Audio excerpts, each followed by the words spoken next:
Olá galera, tudo bem? Como vocês estão? Então vamos falar um pouquinho sobre o nosso estudo de caso, discutir um pouco sobre o que vocês fizeram no estudo de caso que foi proposto para falarmos no dia na aula de hoje, né? Então, o estudo de caso que eu propus para vocês foi a questão das extrações de terceiros molares e a relação com o nervo trigêmeo, com ramos do nervo trigêmeo. Como vocês colocaram, os trabalhos ficaram muito bons, parabéns, bem ricos, vocês acrescentaram bastante a questão da referência bibliográfica, parabéns, muitos ficaram excelentes, foram até muito mais do que foi proposto, colocaram temas bem significativos, além do que vocês estão aprendendo nesse momento. Mas o nosso objetivo mesmo é esse, é o que? Enriquecer vocês com conhecimento e agregar a anatomia, a abordagem morfofuncional de cabeça e pescoço com os procedimentos que são realizados no nosso dia a dia clínico, no nosso diagnóstico, enfim, em tudo que nós vamos fazer com a nossa profissão, com os nossos atendimentos em cirurgião dentista, tá? Então vamos lá. As palavras-chave, a grande maioria marcou as mesmas palavras e vocês colocaram os significados, eu creio que ficou bem claro, já para ir entrando no vocabulário de cada um de vocês, né? O que diferenciou um pouquinho foi a questão das perguntas, né? Mas todos, creio que foi na mesma linha com relação ao nervo trigêmeo, as perguntas que nós fizemos com a primeira, quais os principais danos às estruturas nervosas. Então, gente, o objetivo principal era o que? Era vocês imaginarem a anatomia que nós estudamos, aquele vídeo anterior que eu gravei sobre o nervo trigêmeo, todo aquele trajeto onde o nervo trigêmeo, onde o ramos do nervo trigêmeo faz para a parte de sensibilidade daquela região. E eu coloquei a parte cirúrgica das extrações de terceiros molares por conta do quê? Da proximidade, e agreguei também a questão da parestesia, para que vocês aprendessem e tivessem um pouco de conhecimento sobre o que pode ocorrer em um procedimento quando não é bem planejado.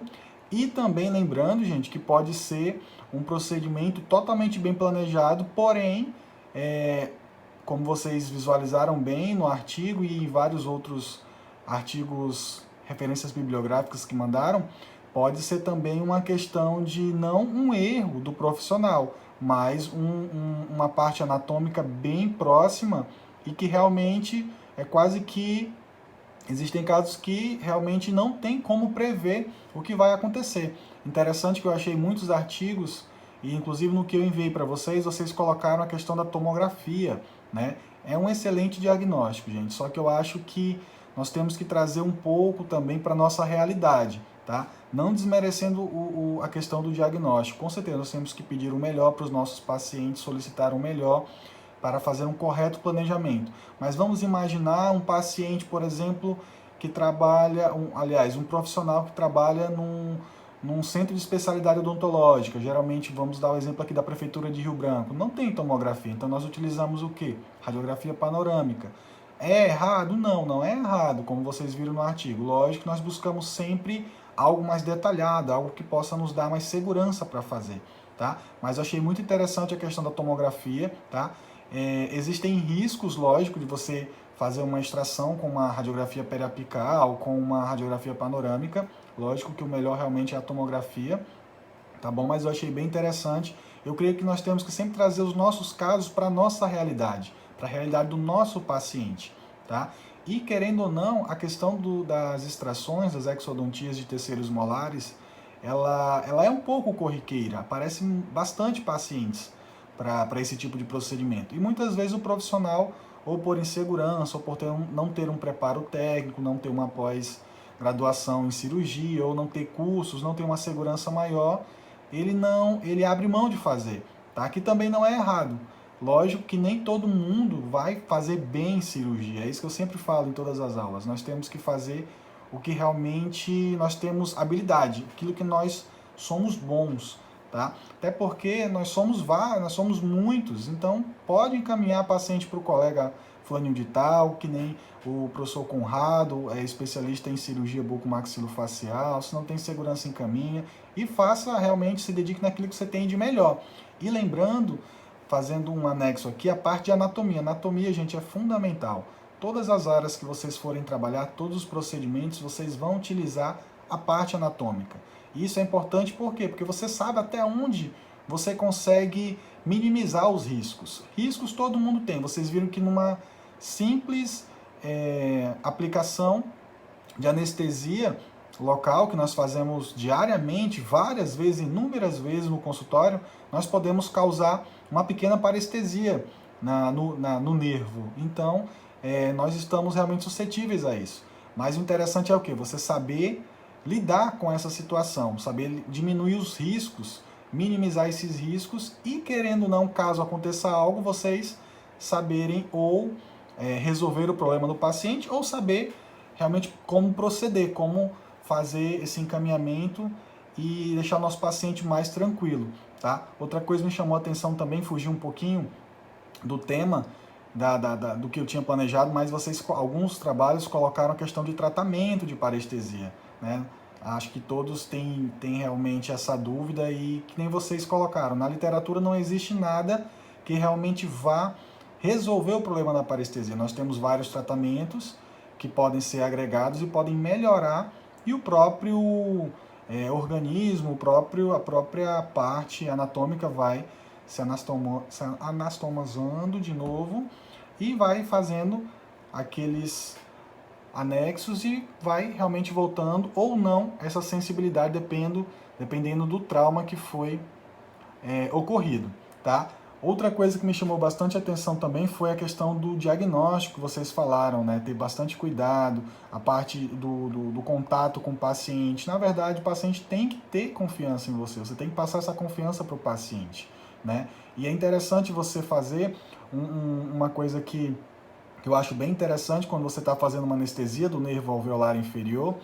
Você sempre pergunta para o paciente, eu chamo que é a prova real se realmente você conseguiu anestesiar aquele nervo, você conseguiu chegar numa anestesia eficiente. Faz aquela simples perguntinha, como é que está a ponta da língua, por exemplo? Você fez uma anestesia no nervo alveolar inferior do lado direito. Como é que você está? Tá a sua língua do lado, a ponta da língua do lado direito, ela está ficando dormente, está formigando?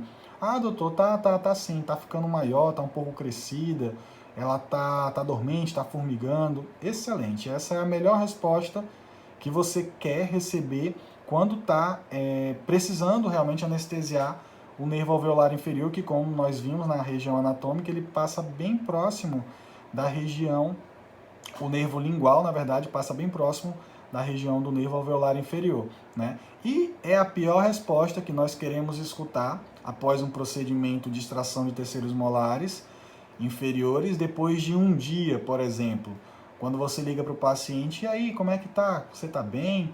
Teve algum problema de edema? Teve algum problema de dor, inflamação, febre? Como é que você tá? Tá conseguindo se alimentar? Aí o paciente vai e relata a você, não, doutor, a anestesia foi excelente, foi tão boa que tá dormente até agora a ponta da minha língua, a ponta do meu lábio.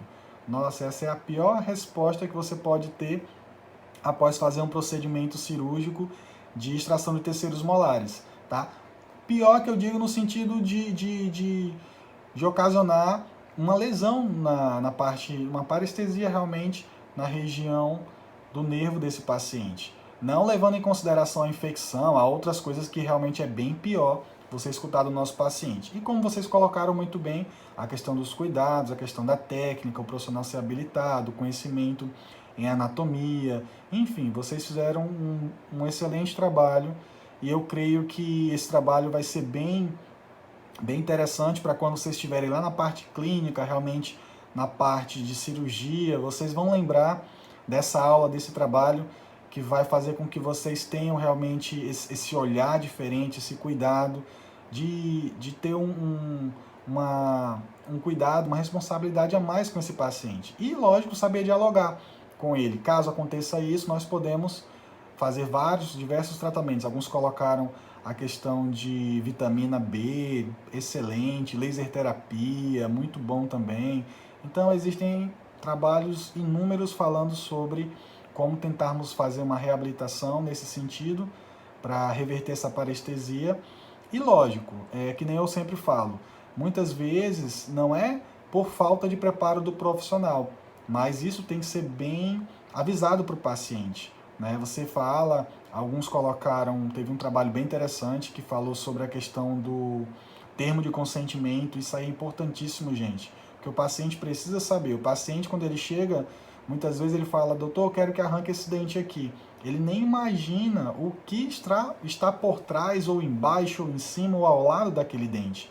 O que aquele dente pode ocasionar de insucesso para ele futuramente, entendeu? Então ele tem que estar ciente dos riscos. Riscos de infecção, riscos de edema, riscos de parestesia, tem que estar tudo anotado no prontuário, de preferência da essa questão do termo de consentimento, e também dar uma cartinha para ele depois com os cuidados pós-operatórios, que também é bem importante a gente ter com relação ao nosso paciente. Então, era isso que eu tinha para falar para vocês, eram esses os comentários. Espero que vocês tenham aproveitado bastante essa questão dessa relação entre a anatomia que nós estamos estudando agora, dessa região, e esse procedimento cirúrgico que é realizado em consultório. Tá bom? Então, boa noite, até a próxima aula.